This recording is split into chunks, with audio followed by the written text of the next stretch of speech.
तो जैसा आप सभी ने बोला, लास्ट क्लास में त्रिभुज के क्षेत्रफल के बारे में बात की गई थी, है ना। और त्रिभुज के क्षेत्रफल का एक फॉर्मूला बताया गया। अगर सिर्फ और सिर्फ आपको ये बोला गया कि त्रिभुज का क्षेत्रफल क्या होता है, तो त्रिभुज के क्षेत्रफल के लिए सीधे आपको फॉर्मूला बताया गया 1/2, यानी 1/2 गुने आधार, किसी भी त्रिभुज का आधार ले लोगे और उसकी ऊंचाई से गुना कर दोगे, है ना। तो 1/2 गुना आधार गुना ऊंचाई इस त्रिभुज का क्षेत्रफल होता है ना। और ये फॉर्मूला किसी भी त्रिभुज के लिए सही होगा, चाहे वो समकोण त्रिभुज हो, समबाहु त्रिभुज हो, समद्विबाहु त्रिभुज हो, कैसा भी त्रिभुज हो, उसके लिए फॉर्मूला सही है। ठीक है। यहाँ पर एक चीज इंपॉर्टेंट है, आधार और ऊंचाई का कंसेप्ट।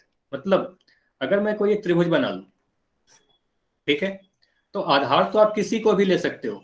अभी के लिए मैं नीचे ही वाले को आधार ले रहा हूं, ठीक है। अगर मैं इस वाले भुजा को आधार लूं, तो आपको क्या करना पड़ेगा, इसके सामने वाले सिर से एक लंब डालना पड़ेगा, यानी एल्टीट्यूड डालना पड़ेगा।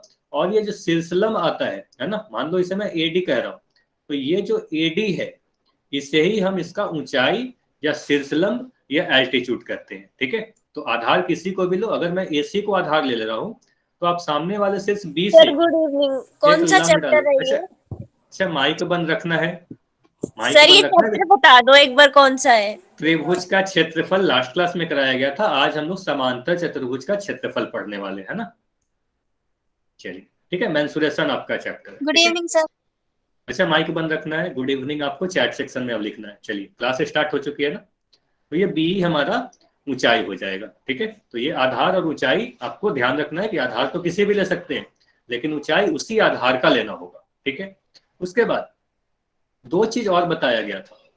पहला, अगर आपको बताओ तो समकोण त्रिभुज, है ना। समकोण त्रिभुज में क्या बताया गया, अगर कोई एक समकोण त्रिभुज बना लेते हैं जिसकी तीनों ही भुजा आपको दी गई है, मान लो ए बी और सी। अगर इसका क्षेत्रफल आपसे पूछा जाए, तो इसके क्षेत्रफल के लिए आप इस कर्ण को छोड़ देते हो, है ना। इस कर्ण को अभी के लिए छोड़ देना है। बाकी जो भी दो भुजाएं हैं, इन दोनों में से किसी को भी आधार, किसी को भी आप ऊंचाई ले सकते हो, और आंसर ऐसे लिखोगे, क्षेत्रफल बराबर हाफ इंटू ए इंटू बी, है ना। इस तरीके से आपको बताया गया था।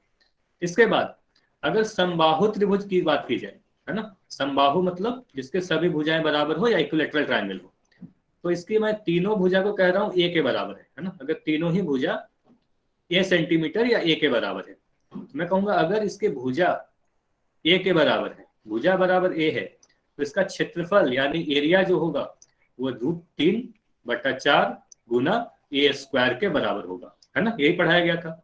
और अगर इसकी ऊंचाई की बात करूं, तो इसकी ऊंचाई का भी एक फॉर्मूला आपको बताया गया था। अगर इसकी ऊंचाई को मैं एच कह रहा हूं, तो ऊंचाई के लिए आपको यह बताया गया था, ऊंचाई होता है √3/2 गुना भुजा, यानी √3/2 गुना ए। तो ये सारे फॉर्मूला काफी इंपॉर्टेंट है, सीधे सीधे आपको याद रखने हैं, है ना। तो आप ये जल्दी से बताओ, अगर मैं कोई एक समबाहु त्रिभुज बनाऊं, है ना, और इसकी भुजा मैं कह रहा हूं 4 सेंटीमीटर है, तो इसका क्षेत्रफल कितना होगा, जल्दी से बताओ।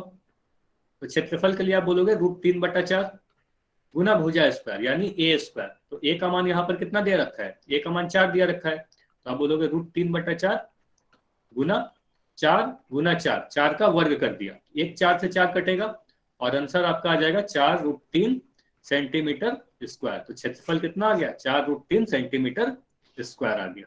क्लियर है। तो इस तरीके से क्वेश्चन आपसे पूछा जा सकता है। समबाहु त्रिभुज में सिर्फ एक भुजा देके आपको क्षेत्रफल निकालने के लिए पूछा जा सकता है, कोई भी आधार या कोई भी ऊंचाई आपको नहीं दिया जाएगा, ठीक है। तो चलिए इसी पे आधारित एक क्वेश्चन भी कर लेते हैं, है ना। तो रिकॉल क्वेश्चन है आपके लिए, और इस क्वेश्चन का आंसर, हाँ बताइए क्या डाउट है आपका, माइक ऑन करके पूछ लीजिए। सर जी अगर हाइट नहीं दिया हो, मतलब नहीं नहीं, साइड अगर नहीं दिया हो, हाइट दिया हो, तो कैसे साइड फाइंड करेंगे? बिल्कुल, आपको ये फॉर्मूला पता है ना, h बराबर √3 × a, ठीक है। मान लो एक क्वेश्चन आपको मैं दे रहा हूँ, ठीक है, ये सारी चीजों को मैं मिटा रहा हूँ। क्वेश्चन आपका काफी अच्छा है।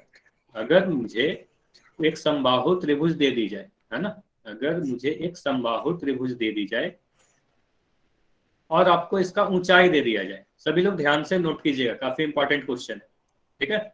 ऊंचाई दे दिया गया, मान लो ऊंचाई 6 सेंटीमीटर दी गई, और आपसे पूछा जाए क्षेत्रफल बताइए इस त्रिभुज का कितना है, लेकिन ये क्वेश्चन में दिया होना चाहिए यह एक समबाहु त्रिभुज है ना। ये एक समबाहु त्रिभुज है, मतलब इसकी तीनों भुजा बराबर है, ठीक है। अब क्या करोगे, इसके ऊंचाई का फॉर्मूला लगाओगे तो ऊंचाई का फॉर्मूला बराबर होता है √3/2 गुना ए। क्लियर है इतना? √3/2 गुना ए क्या है? भुजा है। तो यहाँ पर एच का मान रख देंगे, एच का मान 6 सेंटीमीटर दिया गया ना, तो यहाँ पर 6 रख देंगे और ये आ गया √3/2 गुना ए। यहाँ से ए का मान कितना मिलेगा आपको? ये मिलेगा ना 12/√3। इतना क्लियर है? ये बताओ, इतना सर क्लियर जी है? 12 कहाँ से आया? 6 और 2 को गुना किया ना, 6 और 2 को गुना किया, यस सर, यस सर। 6 और 2 को गुना किया, ये √3 नीचे चला गया। तो ए यानी भुजा का मान 12/√3 आ गया। तो हम कह सकते हैं अगर आपको ऊंचाई दिया गया है तो आप भुजा भी निकाल सकते हो, और ये भुजा का मान आया 12/√3, मतलब सभी भुजाएं 12/√3 हो जाएंगी। ठीक है, अब बोलोगे इसका क्षेत्रफल क्या है? तो क्षेत्रफल के लिए आपके पास फॉर्मूला है √3/4 गुना ए स्क्वायर, और यहाँ पर आप पुट कर दो, आपका आंसर आ जाएगा √3/4 ए स्क्वायर मतलब ए का वर्ग, और ए का वर्ग मतलब ए गुना ए, तो 2 बार गुना कर देंगे, 12/√3 गुना 12/√3। तो एक √3 तो कट जाएगा हमारा। ठीक है, 4 से आप काटोगे 12 को तो ये 3 बार में कट जाएगा। अब यहाँ से आंसर कितना आ जाएगा? यहाँ से आपको दिख रहा है 3/3 गुना 12/√3। ठीक है, ये समझ में आया? लेकिन ऐसे आंसर छोड़ेंगे क्या? नहीं, इसको ऐसे नहीं आंसर छोड़ेंगे, और देखो इसको सोल्व करना पड़ेगा आपको। 3/12/√3 और हम सोल्व करेंगे। ये पता है कि नहीं? आप 5 को लिख सकते हो √5 गुना √5। ये समझ में आ रहा है कि नहीं? हाँ या ना लिख के बताओ। क्लियर है? √a गुना √a करेंगे तो क्या आएगा? a आएगा। ठीक है, अच्छा यहां पर देखो √5, अब अगर आपको ये पता है कि √x गुना √x, अगर 2 बार √x को गुना करते हैं तो ये देखो ऐसे लिखते हैं x गुना x। ठीक है, ये ध्यान से देखते जाओ, सारी चीज समझ में आ जाएगी, क्योंकि इसकी बात हो रही है तो सारी चीज समझा देता हूँ। √x गुना √x को आप ऐसे लिख सकते हो। अब 2 बार अगर रूट के अंदर है तो यहाँ से 1 बार x आएगा, तो हम यहाँ से ये समझ रहे हैं कि x का जो मान है उसको मैं √x गुना √x भी लिख सकता हूँ। x बराबर √x गुना √x, मतलब अगर मैं इस तरीके से लिखूं, मुझे लिखा हुआ है 8, तो 8 को मैं लिख सकता हूँ ना √8 गुना √8, 2 बार √8 लिखेंगे तो 8 मिल जाएगा। ठीक है, उसी तरीके से ये जो 3 है, इस 3 को मैं लिख सकता हूँ √3 गुना √3, है ना, गुना 12/√3। ये क्लियर है? इतना समझ में आया किस तरीके से लिखा? बस 3 जो लिखा हुआ है उसे 2 बार √3 लिख दिया। ठीक है, अब एक √3 को आप कैंसिल कर दोगे, एक √3 हमारा कट जाएगा, और सीधे सीधे आपका आंसर आ जाएगा 12√3। और ये सारी चीजें आपको कहाँ सिखाई जाती है? जो सॉल्यूशन है, जो जिस तरीके से सोल्व करके सिखाया गया, ये आपको रेशनलाइजेशन, नंबर सिस्टम या संख्या पद्धति में ये सारी चीज सिखाई जाती है। ठीक है, तो ये आपका आंसर आ जाएगा 12√3 सेंटीमीटर स्क्वायर। ठीक है, हाँ भारती, आज ये पढ़ाया गया, अभी ये किसी का डाउट था इसलिए ये बताया गया कि अगर ऊंचाई आपको समबाहु त्रिभुज का दे दिया जाए तो आप किस तरीके से क्षेत्रफल फाइंड आउट करोगे। क्लियर है? आगे बढ़े? Okay sir. चलो, तो अभी आपके पास एक क्वेश्चन है, रिकॉल क्वेश्चन। इसमें एक समबाहु त्रिभुज का भुजा दिया गया है 12 मीटर, यानी ए का मान आपको दिया गया है 12 मीटर, और क्षेत्रफल यानी एरिया पूछी जा रही है ना। तो क्षेत्रफल यानी एरिया कैलकुलेट कीजिए और पोल सेक्शन में आंसर कीजिए। अभी चैट सेक्शन को मैं बंद कर रहा हूँ। ठीक है, और आंसर पोल सेक्शन में ही करना है, कोई भी माइक नहीं ऑन करके बताएगा। और जब पोल को एंड कर दिया जाएगा फिर चैट सेक्शन ओपन होगा आपका, फिर चैट में आंसर कीजिए।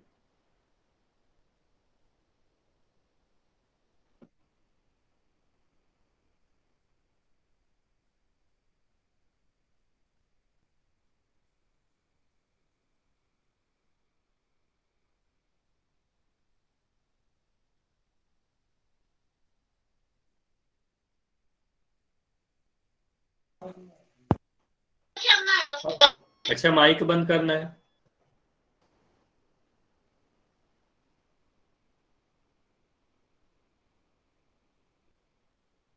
और जिनका भी आंसर हो जाए थोड़ी देर वेट करेंगे, बाकी बच्चे जैसे ही आंसर देंगे फिर हम डिस्कस करते हैं। ठीक है,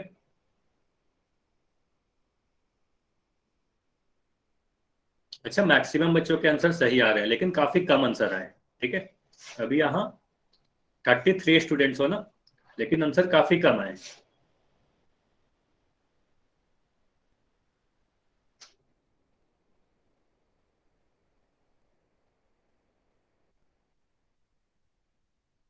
10 सेकंड और रुकेंगे, ठीक है। काफी आसान सा क्वेश्चन है, बिल्कुल फॉर्मूला पे आधारित है। 10 सेकंड और रुकेंगे।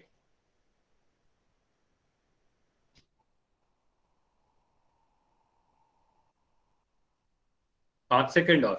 5, 4, 3, 2, 1। अब मैं पोल को एंड कर रहा हूं और अब आपका चैट सेक्शन ओपन है। अब देखो, अगर मैं एक समबाहु त्रिभुज बनाऊं, ठीक है ना, मतलब इसकी तीनों ही भुजा बराबर होगी। आपको ये पता है इसकी तीनों भुजा बराबर होगी, और तीनों ही भुजा के मान कितने दिए गए हैं, 12 मीटर, है ना। कह सकते हैं कि अगर एक भी भुजा की मान 12 मीटर है तो सभी भुजा के मान 12 मीटर हो जाएंगे, और ए का मान मैं लिख दे रहा हूं 12 मीटर के बराबर, है ना। ए यानी भुजा का मान 12 मीटर के बराबर। इसका क्षेत्रफल का फार्मूला क्या है? क्षेत्रफल का फार्मूला आपको पता है, √3/4 गुना a², है ना। अभी रिवीजन करवाते हुए आपको बताया गया। तो यहां से आप इसको सोल्व करते जाओ। √3/4 गुना ए का मान क्या है, ए का मान 12 है, तो 12 का वर्ग लिखोगे, और 12 का वर्ग क्या करोगे, √3/4 गुना 12 × 12, है ना। 12 × 12, 2 बार 12 को गुना किया। 4 से 12 3 बार में कटेगा। अब आगे सोल्व करोगे तो आपको क्या मिलेगा, ये जो 3 है, ये 3 इस 12 से गुना हो जाएगा, है ना। तो यहाँ मिलेगा मुझे 36, 12 गुना 3 36। और ये जो √3 है, ये √3 इसी तरीके से लिखा जाएगा, तो आंसर आ जाएगा 36√3। अब इकाई क्या लिखोगे, इकाई आपको पता है वर्ग इकाई लिखेंगे, है ना। वर्ग इकाई में अगर भुजा मीटर में दिया गया है तो वर्ग मीटर आपका इकाई हो जाएगा, यानी 36√3 मीटर स्क्वायर आपका सही आंसर होगा, ऑप्शन नंबर बी। इतना समझ में आया सभी को? क्लियर है? अगर समझ में आया तो वाई लिखिए, कोई भी डाउट है तो एन लिख सकते हो, ठीक है। चलिए, ये सभी चीज अगर समझ में आ गई है तो हम लोग आज की फर्स्ट टॉपिक स्टार्ट करते हैं। और आज हमें फिर से पेरीमीटर और एरिया यानी परिमाप और क्षेत्रफल के बारे में ही पढ़ना है, लेकिन आज हमें पैरेललोग्राम यानी समांतर चतुर्भुज के परिमाप और क्षेत्रफल के बारे में पढ़ना है, ठीक है। अब परिमाप के बारे में तो आपको पता है, कोई भी आकृति की अगर बात की जाएगी तो उसके सीमा की लंबाई होगी। क्षेत्रफल क्या होगा, वो आकृति जितना भी स्थान घेरती होगी उसे ही हम उसका क्षेत्रफल कहेंगे। और समांतर चतुर्भुज में आपको क्या याद है, समांतर चतुर्भुज आपको ज्योमेट्री में पढ़ाते हुए बताया गया था कि समांतर चतुर्भुज कैसा होता है, इसके आमने सामने की भुजाएं समांतर होती है ना। तो कह सकते हैं ये भुजा इस भुजा के समांतर है, और ये जो भुजा है इस वाले भुजा के समांतर है। एक तीर जहां पर लगा हुआ है, आमने सामने की भुजा समांतर होती है, ठीक है। और आपको यह भी पता है कि ये भुजा इस वाले भुजा के बराबर होगी, मतलब आमने सामने की जो भुजा होती है वो बराबर भी होती है और समांतर भी होती है। इतना सारा चीज याद है। अच्छा, 8:30 वाली की क्लास की लिंक आपके ग्रुप में चली जाएगी भारती, ठीक है। लिंक मैं नहीं सेंड करता, ठीक है, आपके लिंक में चली जाएगी, ठीक है। इतना याद है सभी को? तो समांतर चतुर्भुज में आमने सामने वाली भुजा क्या होती है, बराबर होती है और समांतर होती है। तो चलिए आगे बढ़ते हैं, परिमाप के बारे में देखते हैं। तो परिमाप क्या होता है? परिमाप, अगर समांतर चतुर्भुज की बात की जाए तो आप कहोगे समांतर चतुर्भुज के चारों भुजाओं के योग को हम क्या कहेंगे, मतलब अगर चारों भुजाओं को जोड़ दें तो उसके कुल योग को उसका परिमाप कहेंगे, है ना। तो अगर मैं एक समांतर चतुर्भुज बना लूं, अगर मैं एक समांतर चतुर्भुज बनाऊं और इसका नाम दे दिया जा रहा है ABCD, है ना, इसका नाम मैं ABCD दे रहा हूं, ABCD, तो इसका परिमाप क्या होगा, परिमाप को मैं P लिख रहा हूं, है ना। परिमाप मतलब पेरीमीटर और उसे P लिखा जा रहा है। तो परिमाप या पेरीमीटर को आप क्या लिखोगे, इसके चारों ही भुजाओं को आप जोड़ दोगे। तो सबसे पहले आपने AB लिखा, फिर आपने BC लिखा, फिर मैं CD लिख दूंगा, फिर DA, है ना। तो ये चारों भुजाओं को जोड़ देंगे। अगर AB को मैं B कह रहा हूं, है ना, अगर AB की लंबाई B है तो आपको पता है CD की लंबाई भी B हो जाएगी, क्योंकि आमने सामने की भुजा बराबर होती है। अगर मैं BC की लंबाई अगर A कह रहा हूं तो ये AD की लंबाई भी A हो जाएगी, है ना। ये भुजा इस वाले भुजा के बराबर होगी और ये भुजा इस वाले के बराबर होगी, मतलब AD BC के बराबर और AB CD के बराबर। अब सभी के मान रख दो, तो आपको AB का मान दिख रहा है B, तो यहाँ पर मैं B लिख दे रहा हूँ। BC का मान कितना दिख रहा है, BC का मान मुझे A दिख रहा है तो A लिख दिया। CD का मान आपको B दिख रहा है और DA का मान भी आपको A दिख रहा है ना। इस तरीके से मैंने लिख दिया। अब क्या करोगे, अब आप देख पा रहे होगे, अगर मैं ए से ए को जोड़ू, 2a को जोड़ूंगा तो क्या मिलेगा, 2a मिलेगा ना, 2a मिलेगा, ठीक है। और b से मैं b को जोड़ू, अगर मैं b से b को जोड़ू तो आपको मिल जाएगा 2b, ठीक है, क्लियर है, 2a प्लस 2b। अब यहां से अगर 2 को कॉमन ले लो तो यहां से मिल जाएगा आपको a प्लस b। तो ये सीधे सीधे परिमाप का फॉर्मूला आ गया 2a प्लस b। अगर a और b समांतर चतुर्भुज की दो भुजाएं हैं, है ना, एक भुजा ये और एक भुजा ये है, तो 2a प्लस b हमारा समांतर चतुर्भुज का परिमाप का फॉर्मूला हो गया। इसे आप ऐसे भी याद रख सकते हो, 2 इंटू लंबाई प्लस चौड़ाई, ठीक है, इस तरीके से आप याद रख सकते हो, 2 गुना लंबाई प्लस चौड़ाई। इतना क्लियर है सभी को, ये समझ में आया? सीधे सीधे चारों भुजाओं को जोड़ दिया गया और वहां से आपका ये फॉर्मूला निकल के आ गया, ठीक है। चलिए अब ये बताओ, अगर मैं एक समांतर चतुर्भुज बना दूं, ठीक है, और इसकी दो भुजाएं आपको दे दूं, ठीक है, अगर इसकी दो भुजा मैं आपको दे दे रहा हूं, एक भुजा की लंबाई 8 सेंटीमीटर, दूसरी भुजा की लंबाई 10 सेंटीमीटर, तो इसका परिमाप कितना होगा, जल्दी से बताओ, इसका परिमाप कितना होगा, इसका परिमाप यानी P का मान कितना होगा?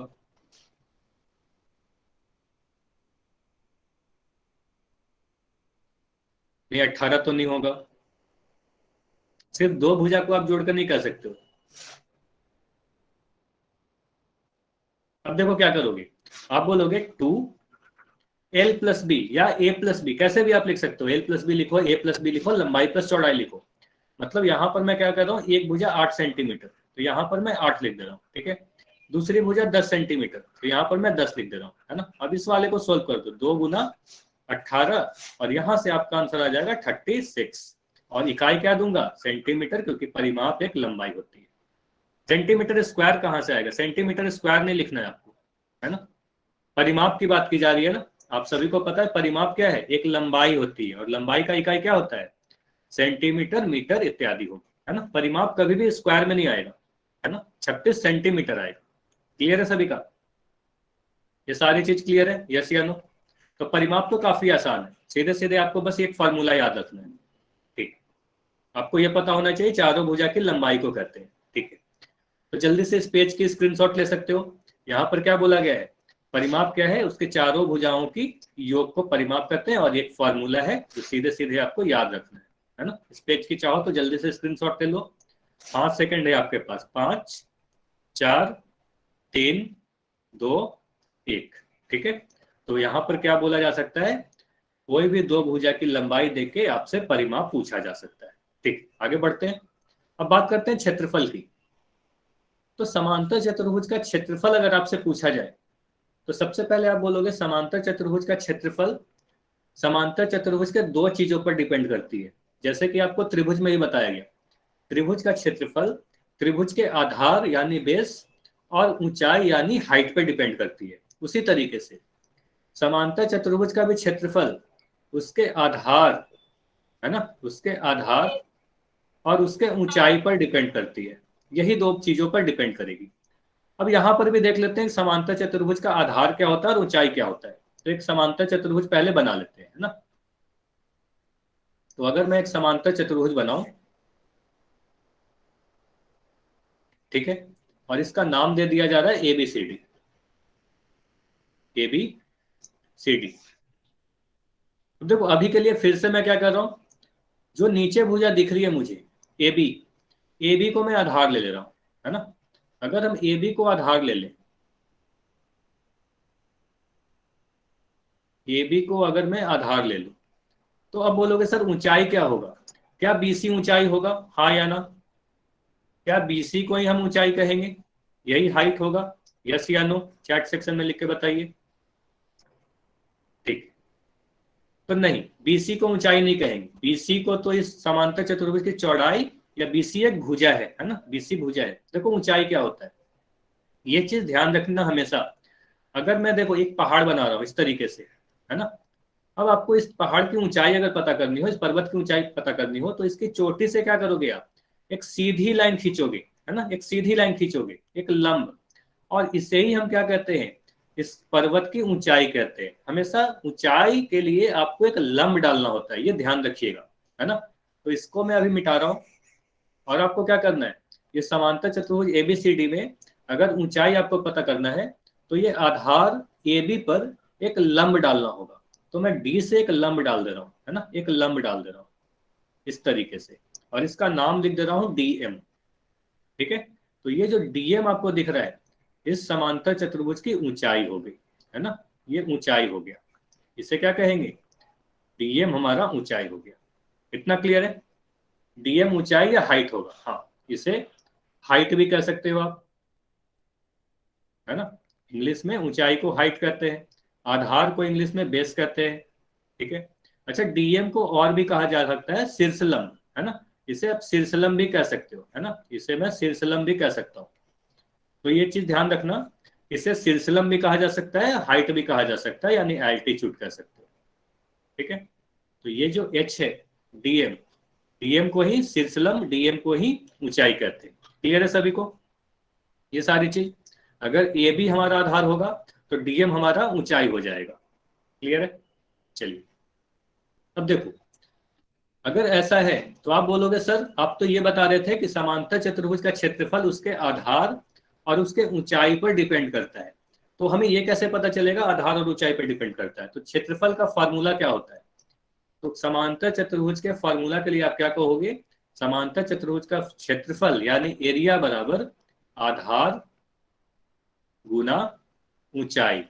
इसे जल्दी से अपने कॉपी में नोट करोगे, आधार और ऊंचाई को गुना कर दोगे आपका क्षेत्रफल आ जाएगा। अगर आपको त्रिभुज का क्षेत्रफल याद है, देखो त्रिभुज का क्षेत्रफल कल पढ़ाया गया था आपको, क्या पढ़ाया गया, half into base into height, है ना, half into base into height, यानी हाफ इंटू आधार गुना ऊंचाई। तो अगर ये फॉर्मूला याद है तो आपको समांतर चतुर्भुज का भी याद हो जाएगा। बस इस हाफ को आप मिटा दो, है ना, बस आपको हाइट हाफ को मिटा देना है।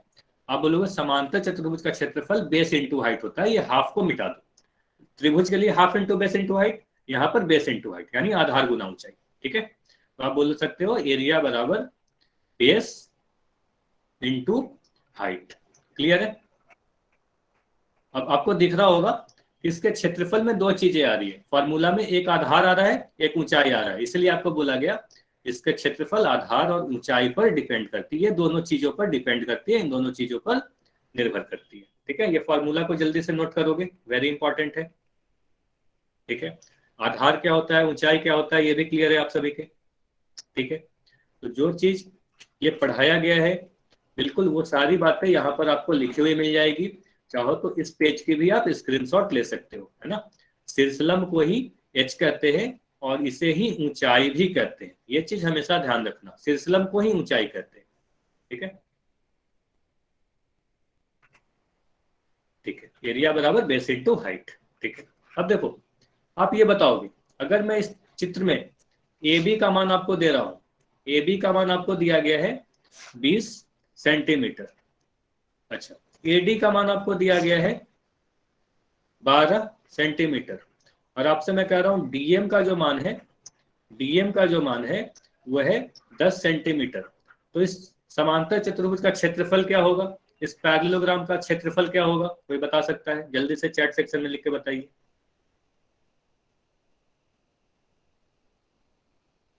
अच्छा भारती, आप क्लास के एंड में अपना SRN डाल देना, ठीक है, अभी नहीं, क्लास के एंड में आप याद दिलाना। ठीक है, ये बताओगे क्षेत्रफल क्या होगा अगर AB AD और DM का मान दिया रखा है, ये AD है और ये DM है।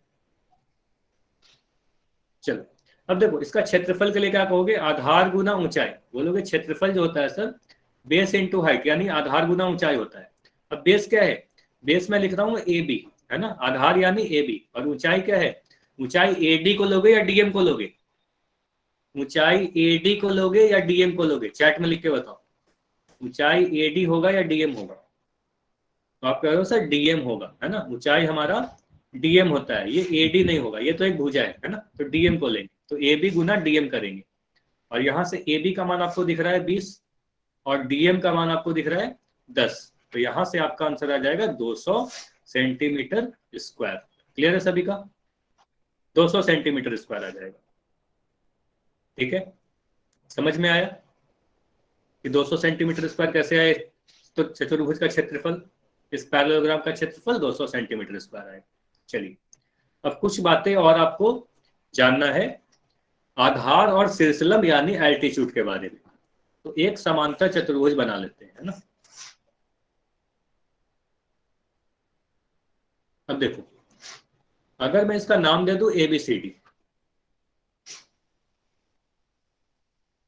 अभी क्या किया, अभी के लिए मैं कह रहा हूं AB हमारा अगर आधार है, अगर AB आधार है तो ऊंचाई क्या होगा? आप बोलोगे सर आधार AB पर ही आप एक लंब डाल दोगे, है ना, DM हमारा ऊंचाई हो जाएगा। ये तो अभी अभी आपको बताया गया, है ना। ये आप सभी को पता है कि अगर हम आधार AB को ले लेते हैं तो ऊंचाई हमारा यानी हाइट जो होगा, इसको मैं H लिख दे रहा हूं, ठीक है। जो H होगा यानी हाइट जो होगा वो हमारा DM हो जाएगा, ठीक है। लेकिन क्या BC को भी आधार ले सकते हैं या नहीं ले सकते? क्या हम, क्वेश्चन उठता है कि क्या हम BC को भी आधार ले सकते हैं, हाँ या ना? हाँ, BC को भी आधार लिया जा सकता है, किसी को भी आप आधार ले सकते हो। तो इसका आंसर Y होगा, बिल्कुल आधार आप BC को भी ले सकते हो। लेकिन अगर मैं BC को आधार ले लूं, ये बताओ, अगर मैं BC को आधार ले लूं, जिसे मैं अभी हरे कलर का बना रहा हूं, तो क्या ऊंचाई इस बार भी हमारा DM ही होगा? अगर मैं आधार BC को ले लूं तो ऊंचाई क्या हो जाएगा इस बार? इस बार DM ऊंचाई नहीं होगा। बोलोगे ऊंचाई के लिए आप क्या करते हो? आधार पर एक लंब डालते हो। तो क्या करूंगा, इसी D से BC पर एक लंब डाल देंगे, है ना। इस तरीके से एक लंब डाला जाएगा, है ना। इस तरीके से मैं एक लंब डाल दूंगा और यह भी लंब था, ठीक है, यह भी एक लंब था। और यहां पर मैं एक नाम दे रहा हूं DN। इस बार ऊंचाई क्या हो जाएगा? तो DN हमारा ऊंचाई हो जाएगा। क्लियर है? इस बार DN हमारा ऊंचाई हो जाएगा। तो अगर आपने आधार AB लिया तो आपको ऊंचाई DM लेना पड़ेगा। अगर आधार BC लिया तो ऊंचाई आपको DN लेना पड़ेगा, ठीक है। चलिए अब आगे बढ़ते हैं। अब बोलोगे सर क्षेत्रफल कैसे कैलकुलेट करेंगे? तो अगर क्षेत्रफल की बात करोगे, अगर आप लिखना चाह रहे हो इस चतुर्भुज का क्षेत्रफल यानी एरिया, तो आप क्या कहोगे? एरिया बराबर आधार यानी बेस इंटू हाइट यानी ऊंचाई, बेस इंटू हाइट करोगे, B इंटू H। तो यहां से बेस क्या है हमारा? आप अगर आधार AB ले रहे हो, है ना, आधार अगर मैं AB लिख रहा हूं तो AB गुना ऊंचाई यानी DM, है ना। तो आपको DM लेना पड़ेगा, ठीक है। और अगर आधार आपने BC को लिया, आपने आधार अगर BC को लिया तो आपको ऊंचाई क्या लेना पड़ेगा? DN आपको ऊंचाई लेना पड़ेगा, ठीक है। और क्या ये दोनों के मान बराबर होंगे या नहीं होंगे? क्या ये दोनों के मान बराबर होंगे, हाँ या ना? बोलोगे कि सर अगर AB गुना DM कर रहे हैं, ठीक है, हाँ बिल्कुल A से भी ले सकते हैं, ठीक है, मैं बता रहा हूँ, ठीक है। सारी चीजें आप सुन लो, पहले ये सुन लो, है ना। AB गुना DM और BC गुना DN का मान क्या होगा? तो आप बोलोगे ये जो आपको दे रहा है सर, ये चतुर्भुज ABCD का क्षेत्रफल दे रहा है ना, ये चतुर्भुज ABCD का क्षेत्रफल दे रहा है। और यह भी क्या दे रहा है? वो चतुर्भुज ABCD का ही क्षेत्रफल दे रहा है। तो दोनों ही के दोनों क्या है? एक ही चतुर्भुज का क्षेत्रफल बता रहा है। तो दोनों ही के मान बिल्कुल बराबर होंगे, है ना। तो इन दोनों के मान बिल्कुल बराबर होंगे, ठीक है, इन दोनों ही के मान बराबर होंगे, ठीक है। अब देखो क्वेश्चन उठता है कि क्या सिर्फ AB और BC को आधार ले सकते हैं? नहीं, यहां पर आप चाहो तो इस वाले को भी आधार ले सकते हो, है ना, इस वाले को भी आप आधार ले सकते हो, इस वाले को भी आप आधार ले सकते हो, चाहे तो आप किसी को भी आधार ले सकते हो। लेकिन आपको ये पता है कि AB और DC आपस में बराबर है, तो आप AB और DC दोनों ही बराबर है, इसलिए मैं सिर्फ AB को लेकर दिखा रहा हूँ, ठीक है। DC को भी आप आधार ले सकते हो। अगर आप DC को आधार लोगे तो मैं B से एक लंब डाल दूंगा, ठीक है, B से एक लंब डाल दूंगा इस तरीके से, और ये हमारा ऊंचाई हो जाएगा, है ना। ये सारी चीजें अभी के लिए रहने दो, ठीक है। अगर मैं DC को आधार लूं तो आपको B से एक लंब डालना पड़ेगा और वो ऊंचाई हो जाएगा। क्लियर है? सारी चीजें क्लियर है? चलिए ठीक। तो यहां पर आपको ये पता चला कि AB गुना DM और BC गुना DN दोनों ही करके आप क्षेत्रफल कैलकुलेट कर सकते हो। लेकिन अब ये डिपेंड करता है क्वेश्चन पे कि क्वेश्चन में आपको कौन सा आधार और कौन सा ऊंचाई दिया गया है, ठीक है। चलिए अब एक चीज और आपको ध्यान देना है, क्षेत्र शीर्षलंब में एक चीज आपको यह और जानना है ऊंचाई के बारे में। ये जो ऊंचाई होती है, आपके एग्जाम में जो क्वेश्चन पूछा जाता है, इसके बारे में 2-3 तरीके से लिखा जाता है। जैसे अगर मैं ABCD लिख दूं, इसका नाम ABCD, तो इसका जो ऊंचाई होगा, मान लो मैं इस तरीके से लंब डाल दे रहा हूं और यहां पर H लिख दिया और इसका नाम DM दे दिया। देखो इस DM के बारे में क्या क्या लिखा जा सकता है। ये जो DM है हमारा, DM को आप क्या बोलोगे? DM हमारा ऊंचाई है। ये क्लियर है सभी को? समांतर चतुर्भुज का ऊंचाई है यानी हाइट है, ठीक है। इसे ही हम क्या कहेंगे? शीर्षलंब भी कहेंगे। इसे हम शीर्षलंब भी कह सकते हैं। तो आपके एग्जाम में ऊंचाई भी लिख के पूछा जा सकता है, शीर्षलंब भी लिख के पूछा जा सकता है, एक ही चीज है, ये ध्यान दीजिएगा। उसके बाद यह भी बोला जा सकता है समांतर भुजाओं के बीच की दूरी। जैसे देखो आप, अगर मैं DC और AB के बीच की दूरी देखना चाहूं तो आप क्या बोलोगे? यही दूरी होगी ना, मतलब ऐसा लाइन जो दोनों ही भुजा पर परपेंडिकुलर हो। तो आप कहीं से भी आप मेजर कर सकते हो, इसकी मान हम हर जगह एक ही होगी, है ना। तो यहाँ पर भी H होगा, यहाँ पर भी H होगा। अगर मैं इसे कह रहा हूँ 8 सेंटीमीटर, तो ये वाली भी 8 सेंटीमीटर होगी और यह भी 8 सेंटीमीटर होगा। ना क्लियर है सभी को? सर इतना इसको क्लियर 20 कर ले से ले बच्चे? सकते हैं हम? हाँ, 20 से तो लिया गया ना। 20 से अगर देखो DC पे मैं लंब डाल दिया, 20 से मतलब कहने का क्या मतलब है, जो हाइट है यानी जो ऊंचाई या शीर्षलंब है, ये और कुछ नहीं है, दो समांतर भुजाओं के बीच की दूरी है ना। तो आप कह सकते हो समांतर भुजाओं, इसको आप लिख भी सकते हो, समांतर भुजाओं के बीच की दूरी है, समांतर लंबों के बीच की दूरी। ठीक है, समांतर भुजाओं के बीच की दूरी है, ठीक। अच्छा देखो, C से हाइट ले सकते हैं कि नहीं? संदीप का क्वेश्चन है कि C से हाइट ले सकते हैं कि नहीं। तो C से भी आप ले सकते हो। देखो अगर मैं C से लेना चाहूं तो C से लंब आप कहाँ डालोगे? C से लंब आप अगर डालना चाहो तो कोशिश करके देखो, आप नहीं डाल पाओगे। तो क्या करते हैं इस केस में, मैं AB को थोड़ा आगे की तरफ बढ़ाता हूँ, ठीक है। AB को मैं इस तरीके से आगे की तरफ बढ़ाता हूँ और अब आप यहां से लंब डालते हो, ठीक है। तो यहां से आप अगर लंब डालोगे तो यह भी वही मान आ रहा है, H के ही बराबर आ रहा है, ठीक है। तो इन दोनों के बीच की दूरी ही है, ठीक है। क्लियर है? C से भी आप लंब डाल सकते हो, लेकिन अब आप AB पे नहीं डाल पाओगे, तो AB को थोड़ा आगे की तरफ बढ़ाना पड़ेगा। संदीप अब समझ में आया? संदीप अब क्लियर है? C से भी लंब डाल सकते हैं, लेकिन आपको AB को बढ़ाना पड़ेगा, ठीक है। चलिए, तो 3 बातें आपको ध्यान रखना है। DM को ऊंचाई भी कहा जा सकता है, आपके एग्जाम में शीर्षलंब बोल के भी दिया जा सकता है, या समांतर भुजाओं के बीच की दूरी भी लिखी जाए तो भी वह ऊंचाई की ही बात की जा रही है। इतना चीज क्लियर है सभी को? अगर ये सारी बातें समझ में आई तो जल्दी से इस पेज की स्क्रीनशॉट लोगी, ठीक है। देखो क्या क्या बातें यहाँ पर लिखी है, जल्दी से मैं एक बार समझा दे रहा हूँ। समांतर चतुर्भुज का क्षेत्रफल क्या होता है? उसके द्वारा घेरा गया स्थान होता है।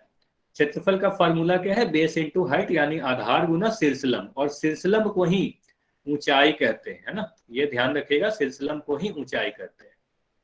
पहले ये पहला चीज हुआ। दूसरा चीज, नोट में क्या लिखा गया है?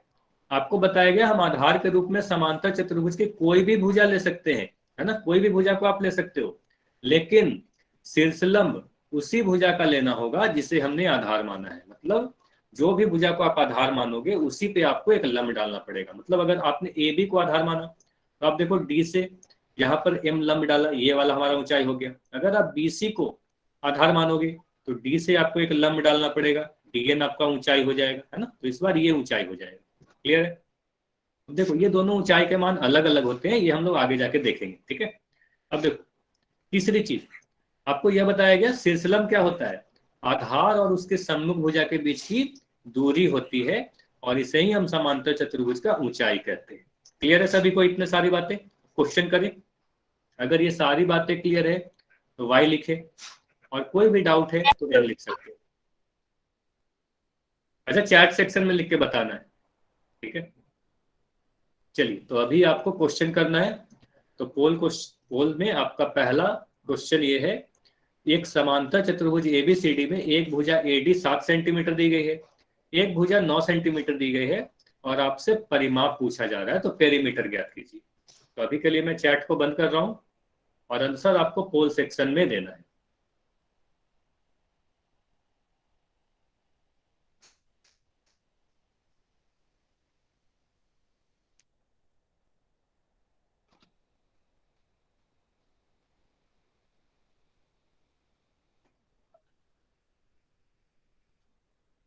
दो भुजा दी गई है तो परिमाप ज्ञात करना काफी आसान है।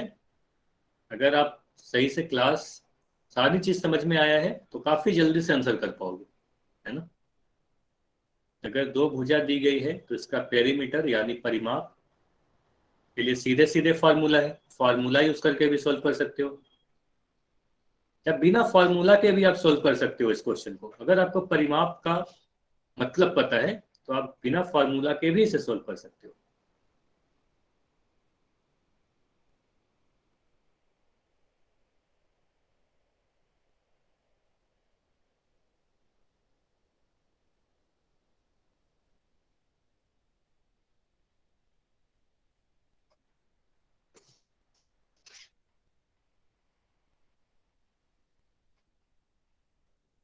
डन।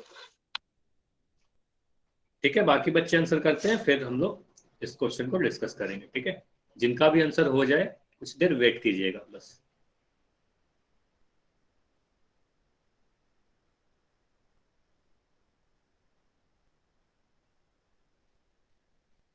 अच्छा, काफी कम आंसर आए हैं अब तक, जल्दी से आंसर करना है, काफी आसान क्वेश्चन है ये तो। अगर समांतर चतुर्भुज की दो भुजा एडी और एबी का मान दिया गया है तो इसका परिमाप क्या होगा। 10 सेकंड और रुकेंगे बस। ठीक है, इसके बाद इस पोल को एंड करके इसको डिस्कस किया जाएगा।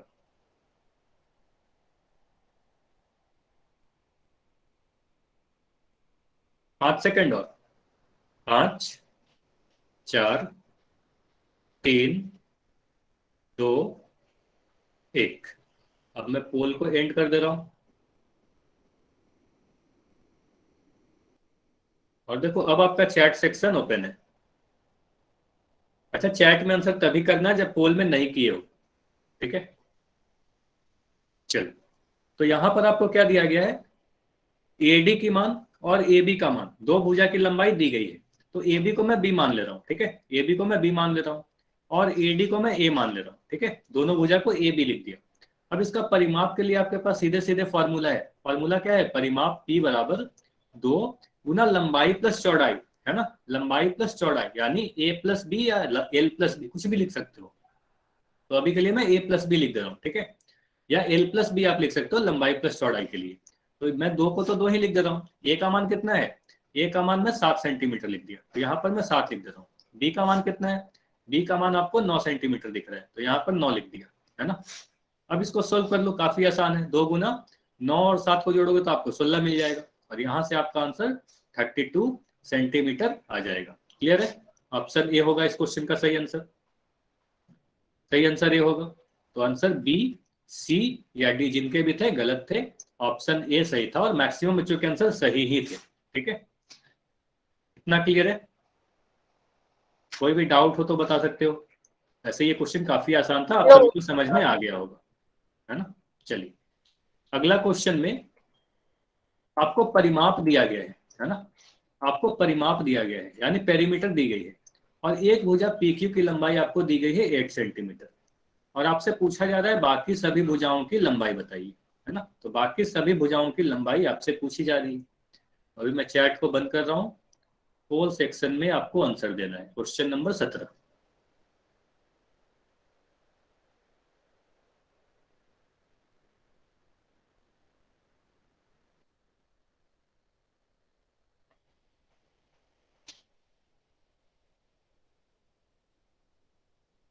परिमाप 48 सेंटीमीटर है, पी क्यू 8 सेंटीमीटर है, तो बाकी सभी भुजाएं मतलब पी एस, एस आर और क्यू आर, देखो कौन सा आंसर सही होगा, कौन सा ऑप्शन सही होगा। डन।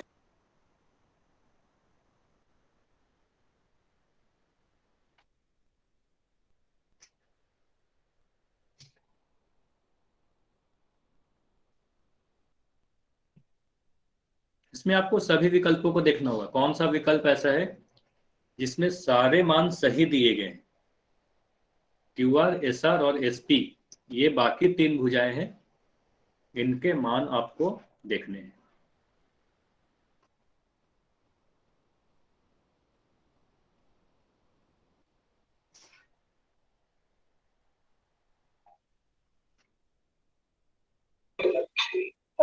छोड़ देना।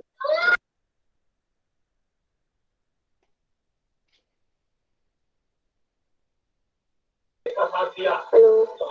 अच्छा, माइक बंद रखना है भारती, आपका माइक बार बार ऑन हो रहा है, माइक बंद रखना है आपको।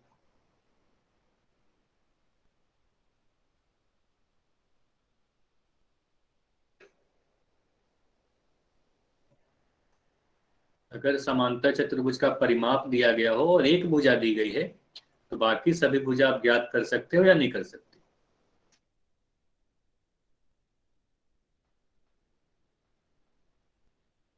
और इतना समय इसलिए दिया जा रहा है क्योंकि इसमें आपको चारों ऑप्शन को देखना होगा कि कौन से ऑप्शन में सभी भुजा की लंबाई सही दी गई है ना। सर चैट ऑन करो। अच्छा, चैट अभी बंद रहेगा, जब पोल को एंड किया जाएगा ना तब चैट ओपन होगा।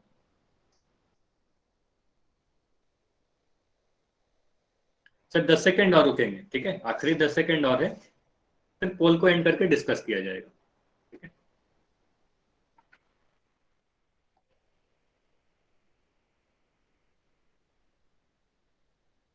5 सेकंड और, 5, 4, 3, 2, 1, ठीक है। अब मैं पोल को एंड कर दे रहा हूं और अब देखो आपका चैट सेक्शन ओपन है। तो चैट में आंसर कब देना है, अगर पोल में नहीं कर पाए हो या आप में पोल नहीं आता तभी चैट सेक्शन में आंसर करना है। तो चलो इस क्वेश्चन को करने के लिए हम लोग यहां पर सोल्व करते हैं इसे। तो परिमाप आपको दिया गया 48 सेंटीमीटर यानी 48 सेंटीमीटर। एक भुजा PQ की लंबाई 8 सेंटीमीटर दी गई है, तो ये 8 सेंटीमीटर है। अब ये बताओ अगर PQ की लंबाई 8 सेंटीमीटर है तो SR की लंबाई कितनी होगी।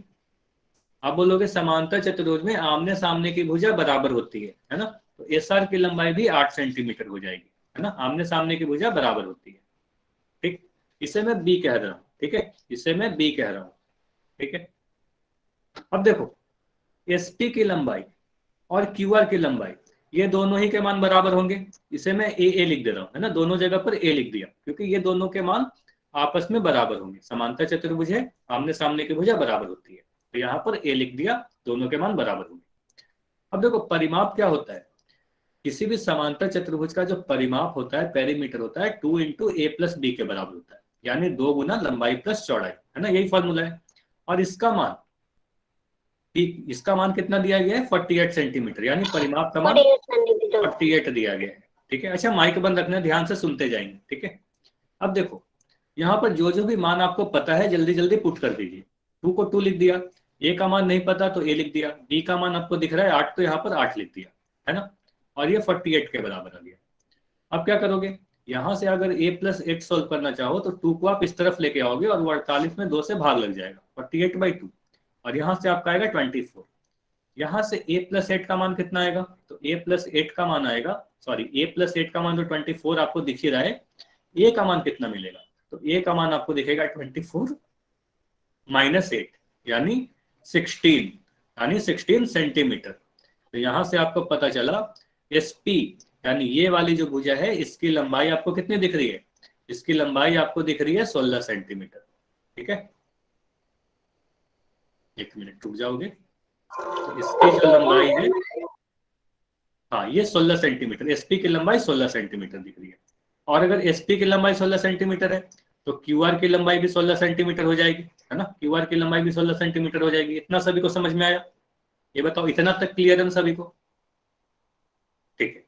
तो अब यहां से हम लिख सकते हैं ये क्वेश्चन में कि PQ की लंबाई हमें मिल गई 8 सेंटीमीटर, इसलिए SR की लंबाई भी मिल गई 8 सेंटीमीटर, QR की लंबाई हमें पता चला 16 सेंटीमीटर और SP की भी लंबाई हमें पता चला 16 सेंटीमीटर। अब सभी ऑप्शन को ध्यान से देखते चलते हैं। अगर पहले ऑप्शन को देखते हैं, ऑप्शन A को, तो यहाँ पर क्या दिखा है, QR का मान 8 सेंटीमीटर, जबकि क्यू आर का मान हम देख रहे हैं तो हमें दिख रहा है क्यू आर का मान 16 सेंटीमीटर है, इसलिए यह वाला हमारा तो गलत हो गया है ना, तो यह हमारा आंसर तो नहीं हो सकता। ऑप्शन सी को भी देखो, ऑप्शन सी में भी क्यू आर का मान 8 सेंटीमीटर दिया गया, इसलिए यह भी गलत है, तो यह भी हमारा सही आंसर तो नहीं हो सकता। अब देखते हैं ऑप्शन बी को, तो ऑप्शन बी में क्यू आर का मान कितना है, 16 सेंटीमीटर, जो सही है ना, 16 सेंटीमीटर सही है। और ऑप्शन डी में भी क्यू आर का मान 16 सेंटीमीटर सही है, तो या तो आंसर बी होगा या आंसर डी होगा। अब आगे बढ़ते हैं, एस आर का मान देखो, एस आर का मान आपको दिख रहा है 16 सेंटीमीटर, जबकि आप पिक्चर में देखो तो एस आर का मान मुझे दिख रहा है 8 सेंटीमीटर, है ना, ये 8 सेंटीमीटर के बराबर है, तो इसलिए यह हमारा गलत हो गया, तो यह भी हमारा आंसर अब नहीं हो सकता। अब ऑप्शन डी को देखो, अब ऑप्शन डी को देखोगे तो यहाँ एस आर 8 सेंटीमीटर है जो सही है, और एस पी 16 सेंटीमीटर, यानी एस पी हमें दिख रहा है 16 सेंटीमीटर, तो यह भी सही है, तो ऑप्शन डी हमारा सही आंसर होगा, ऑप्शन डी हमारा सही आंसर होगा, बाकी सभी गलत होंगे। ये क्लियर है, अब समझ में आया, तो क्या सही होगा, ऑप्शन डी हमारा सही होगा। अच्छा, चैट में लिखना है आपको, क्लियर है, चलिए, तो आंसर कौन सा होगा, ऑप्शन डी हमारा सही आंसर होगा। ठीक है, कोई भी डाउट हो तो पूछ सकते हो, अदरवाइज वाई लिख सकते हो। ठीक है, चलिए तो अगला क्वेश्चन करते हैं। तो इस क्वेश्चन में आपको सिर्फ एक चित्र दिखाया गया है ना, आपको बस एक इमेज दिया गया है और आपसे क्षेत्रफल यानी एरिया पूछी जा रही है। तो आप देखो इसमें कौन सा आधार है, कौन सा ऊंचाई है, ठीक है, कौन सा लंबाई है या चौड़ाई है, जिस तरीके से आपको करते हो, जो भी आपको सिखाया गया आप ट्राई करोगे। पहले आप सोल्व करो, फिर मैं बताता हूं।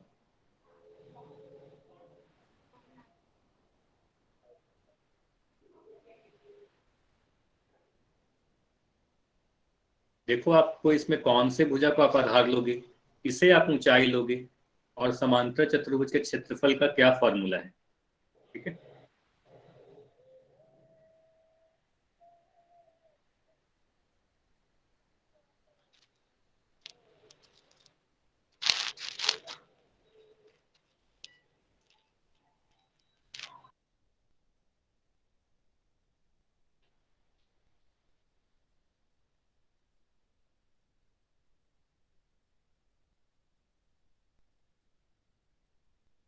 और अगर समांतर चतुर्भुज का क्षेत्रफल का फॉर्मूला याद है तो काफी आसानी से आप आंसर कर सकते हो, काफी आसान है ये क्वेश्चन तो।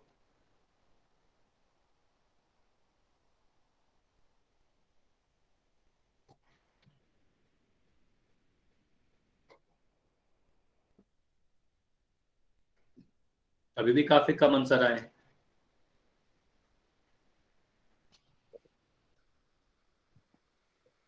चलो 10 सेकेंड और रुकेंगे, फिर इस क्वेश्चन को डिस्कस करेंगे।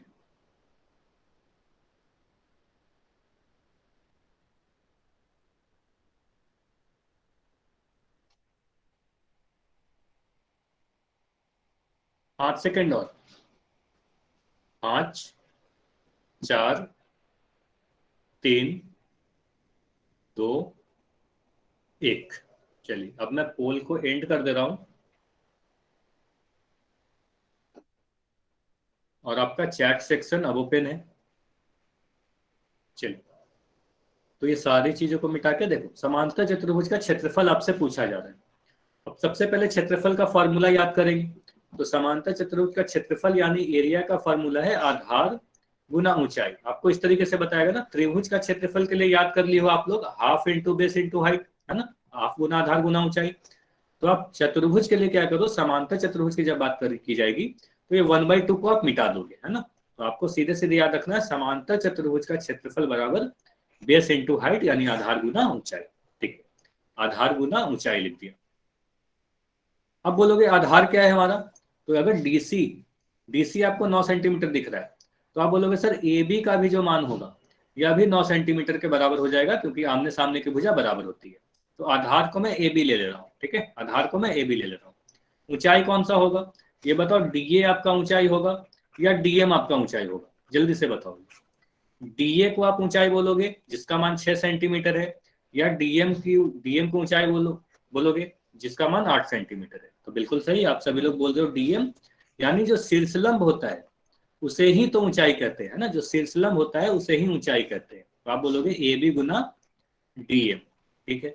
अब ए बी का मान आपको दिख रहा है 9 सेंटीमीटर, है ना, और डीएम का मान कितना दिख रहा है, डीएम का मान आपको दिख रहा है 8 सेंटीमीटर। तो यहाँ से आप सोल्व करोगे तो 8 इंटू 9 मल्टीप्लाई होगा 72 आएगा, और सेंटीमीटर से सेंटीमीटर मल्टीप्लाई होके आपका सेंटीमीटर का वर्ग आएगा। अगर ऑप्शन को देखो तो 72 तो दो जगह लिख रखा है, लेकिन सेंटीमीटर का वर्ग इकाई को देखोगे तो ऑप्शन सी आपको सही दिखेगा, क्योंकि ये हमारा नहीं हो सकता। क्लियर है, ऑप्शन सी हमारा सही आंसर होगा। इतना समझ में आया सभी को? क्लियर है, इस तरीके से आपने सोल्व किया। ठीक है, चलो अब ये बताओगे, अगर मैं आपसे ये पूछूं, ये क्वेश्चन तो हो गया, अब इसी क्वेश्चन में मैं कुछ और पूछना चाह रहा हूं, ठीक है। अगर मैं आपसे ये पूछूं कि अगर मैं डी से बीसी पर एक लंब डाल दूं, ठीक है, एक लंब डाल दे रहा हूं, और आपसे पूछ रहा हूं इसका नाम मैं डीएन लिख दे रहा हूं, तो क्या डीएन का मान भी 8 सेंटीमीटर होगा, हाँ या ना? यह भी 8 सेंटीमीटर के बराबर होगा क्या डीएन का मान? डीएन का मान आपसे पूछा जा रहा है। नहीं, दोनों ऊंचाई के मान बराबर नहीं होते, आपको यह बताया गया, ध्यान से अब सुनिएगा, काफी इंपॉर्टेंट चीज अब बताया जा रहा है, ध्यान से सुनिएगा। आपको यह बताया गया, आपको मैं ये पढ़ाया कि अगर एक समांतर चतुर्भुज होगी तो अगर आप नीचे वाले इसे आधार मानोगे तो ये हमारा ऊंचाई हो जाएगा, ठीक है। लेकिन आप अगर इसे आधार मानोगे तो ये हमारा ऊंचाई हो जाएगा। लेकिन आपको ये मैं नहीं बोला कि दोनों ही ऊंचाई के मान बराबर होते हैं, है ना, तो ये दोनों के मान अलग अलग होते हैं, ठीक है। जरूरी नहीं है कि इनके मान बराबर ही हो, बराबर भी हो सकते हैं, अलग अलग भी हो सकते हैं। इतना क्लियर है? तो यहां से हमें ये नहीं पता, ठीक ठीक। तो अब क्या करेंगे, अब आपसे मैं ये पूछ रहा हूं कि डीएन का मान कितना होगा, तो डीएन का मान बताओ। कोई बता सकता है क्या डीएन का मान कितना होगा? डीएन का मान आपसे पूछा जा रहा है।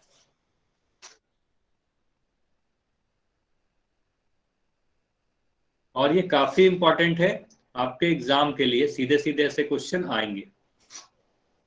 अगर ए भी पता है आपको, डीएम पता है, बीसी का मान तो आप सभी लोग बता सकते हो, बीसी का मान कितना होगा, बीसी का मान कितना होगा?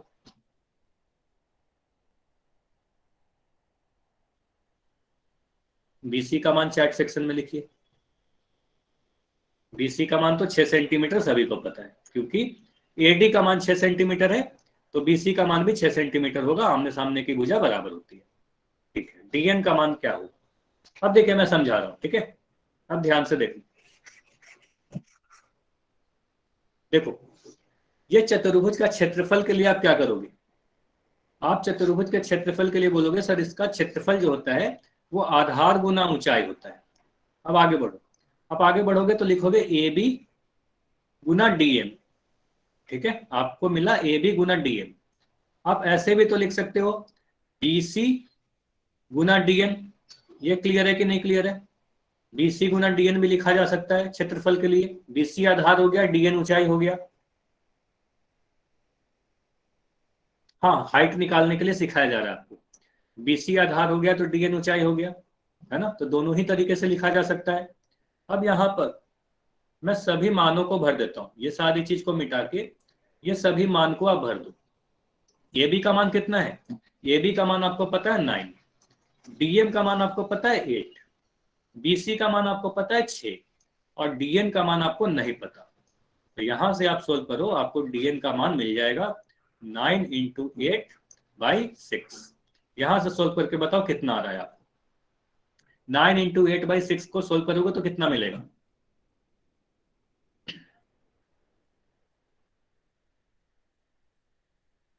चैट सेक्शन में लिख के बताइए। 9 इंटू 8 बाई 6 को सोल्व करोगे तो आपको 12 मिल जाएगा। वेरी गुड, तो यहां से आपको मिल जाएगा 12 सेंटीमीटर। तो यहां से हमें क्या पता चला, इसका लंबाई 12 सेंटीमीटर होगा, डीएन का लंबाई। क्लियर है? तो ऐसा क्वेश्चन भी आपसे आप पूछा जा सकता है। समझ में आया या नहीं आया? ये काफी इंपॉर्टेंट क्वेश्चन था, ठीक है। तो क्षेत्रफल पूछी जा सकती है आपसे, ऊंचाई भी पूछा जा सकता है, ठीक है।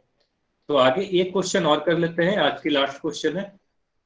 तो अगर समांतर चतुर्भुज का क्षेत्रफल दे दिया जाए, आधार दे दिया जाए तो आप ऊंचाई कैसे निकालोगे, यानी हाइट आपसे पूछा जा रहा है, बेस आपको दे दिया गया है 7 सेंटीमीटर और क्षेत्रफल आपको दे दिया गया है 28 सेंटीमीटर वर्ग। अच्छा, होमवर्क करेंगे पहले ये क्वेश्चन करने के बाद, ठीक है। और अभी कोई क्लास छोड़कर नहीं जाएगा आज भी, ठीक है। क्लास के बाद आपको क्लास में रहना है अभी।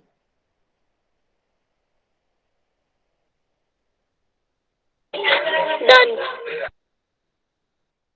ठीक है, कुछ देर वेट कर लेते हैं, बाकी सभी बच्चे कर लेते हैं, फिर एंड करेंगे, ठीक है। चलिए, क्वेश्चन भी काफी आसान है। आपको क्षेत्रफल दिया गया, आधार दिया गया, तो आप ऊंचाई कैसे कैलकुलेट करोगे?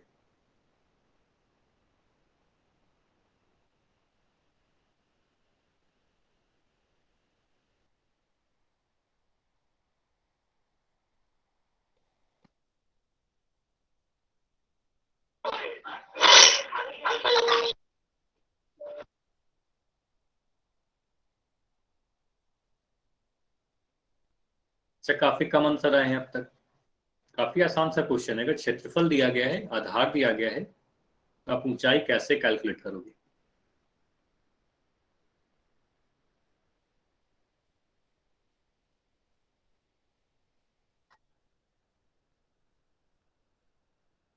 दस सेकेंड और रुकेंगे, फिर इसको डिस्कस किया जाएगा, ठीक है। 10 सेकेंड और है आपके पास।